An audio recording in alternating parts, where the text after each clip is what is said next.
PNP Criminal Investigation and Detection Group Director Major General Nicolas Torre III says neither the Senate nor Malacañang talked with him about his filing of cases against former President Rodrigo Duterte. The CIDG chief filed a complaint for unlawful utterances and inciting to sedition against Duterte before the Department of Justice on Monday, February 17.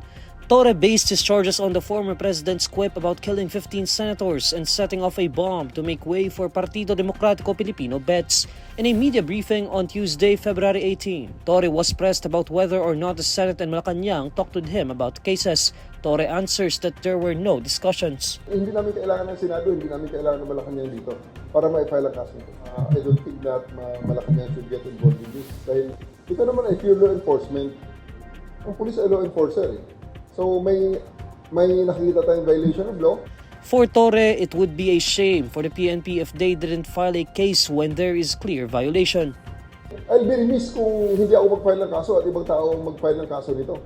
Nakakahiya naman sa PNP yun pag inunahan tayo ng ibang tao na mag-file sa kitang-kita naman ang violation ng isang taong palaging may nakatutok na camera.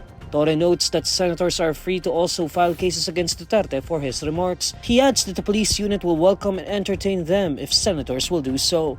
Torre likewise maintains that the PNP will operate strictly within legal boundaries. National Bureau of Investigation Director Jaime Santiago previously said there was no need to investigate Duterte. Santiago described the former president's remarks as political propaganda and rhetoric.